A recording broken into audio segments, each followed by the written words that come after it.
हरे कृष्ण। असली संत की कोई सी बात किसी दिन किसी क्षण मन में उतर जाती है, उस पर पर्वत की तरह अचल विश्वास हो जाता है और जीवन के उस सांचे में ढलते देर नहीं लगती। और यह हुआ कि भगवान तो उसका स्वागत करने के लिए पहले से ही तैयार खड़े रहते हैं।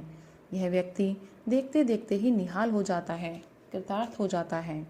पढ़ना लिखना बुरा नहीं है, पढ़ लिख कर विवेक का उपयोग करना ही चाहिए। सत साहित्य का अनुशीलन करके जीवन को आगे बढ़ाने में, भगवान की ओर मोड़ने में जागरूक होना चाहिए। किंतु जो पढ़ाई लिखाई, जो विवेक, जो साहित्य हमारी सरलता का हनन करके पद पद पर हमें संशयालु बना देता है, संत जगत के प्रति अनास्था उत्पन्न करा देता है, संपूर्ण संत जगत को हमें ढोंगियों से ही बड़ा दिखलाने लग जाता है, वैसी पढ़ाई लिखाई, वैसा विवेक, वैसा सत साहित्य तो जनसाधारण का कल्याण करने से रहा।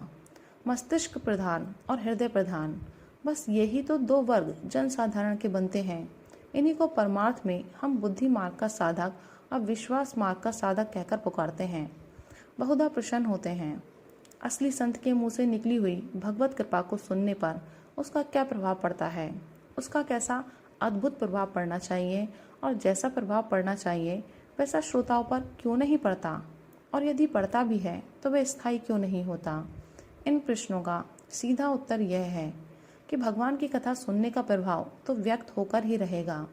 संत के मुंह से निकली हुई भगवत यश कथा अपना जादू दिखलाकर ही रहेगी।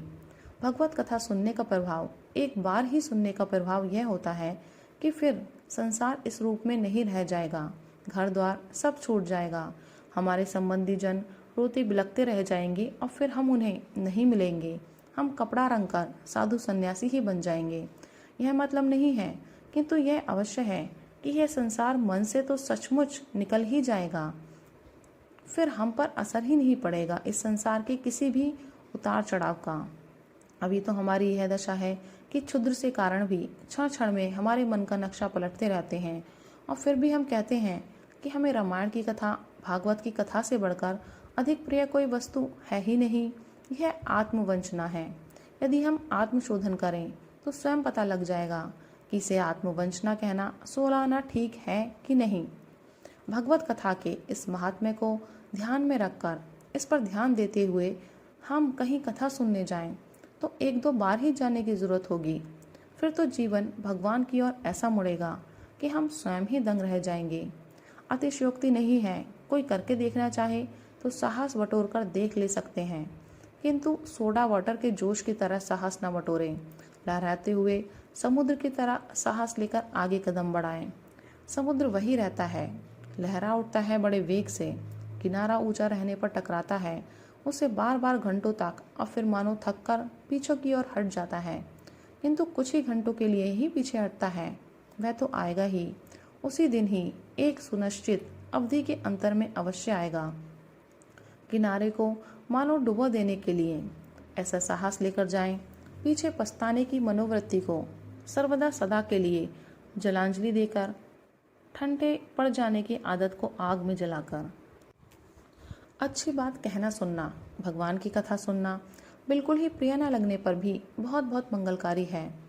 आत्मवंचना की बात तो ऊपर लिखी हुई है, इसका अर्थ इतना ही है कि यदि सचमुच भगवान की कथा हमें सबसे अधिक प्रिय लगती होती तो हमें यह पद भी अपने अंदर चरितार्थ होते अवश्य दिखता।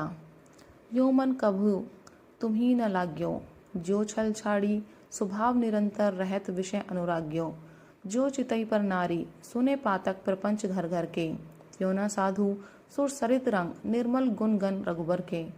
हाय रे, मेरा मन तुम में नहीं लगा प्रभु। जैसे ये कपट छोड़कर विषयों में निरंतर रचा पचा रहता है, वैसे नहीं लगा।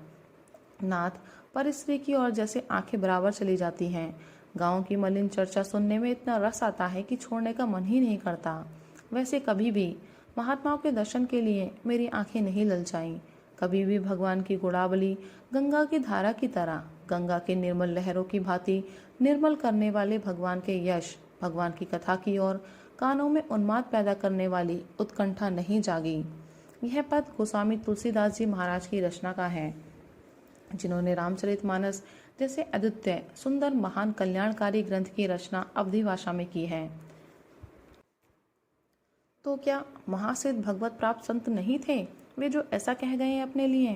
वे परम सिद्ध भगवत प्राप्त संत अवश्य अवश्य अवश्य थे, किंतु भगवत प्राप्त संत जिन्होंने भक्ति मार्ग की साधना से महासिद्धि की स्थिति में अवस्थिति प्राप्त की है, भगवत भक्ति से सिद्ध हुए हैं, उनकी स्थिति अनुभूति उनके अंतःकरण की कथन मात्र के लिए बची हुई बुद्धि मन इंद्रियों की अवस्था कैसी होती है, इसे वे ही जानते हैं। तो क्या ज्ञान मार्ग की साधना से महासिद्ध हुए संत की स्थिति कुछ भिन्न होती है? नहीं, ऐसी बात बिल्कुल नहीं है, किंतु यह ऐसी पहेली है जिसे हम सुलझा सकेंगे सचमुच महासिद्धि प्राप्त कर लेने पर ही। एक महात्मा से किसी ने इसी प्रकार का प्रश्न किया था। उसके उत्तर में उन्होंने कहा था, महात्माओं का गज अपने दोषों को नापने का जन साधारण की अपेक्षा दूसरा होता है। अपने अंदर किसी भी दोष की छाया भी उन्हें स्वयं को कभी कहीं दिख जाए तो वह इतना विशाल बड़ा दिखने लगता है कि बस उसकी कोई एकता नहीं। असली महात्मा में कोई दोष न होने पर भी उन्हें क्यों दोष दिखता है? अपने अंदर महात्मा बने बिना हम उसकी कल्पना तक भी नहीं कर सकते। अतएव हमें तो इसी से प्रयोजन रखना चाहिए कि खूब कथा सुने, भगवान की खूब सत्संग की बातें सुने, पर साथ ही आत्मशोधन भी करते रहें। राधे राधे।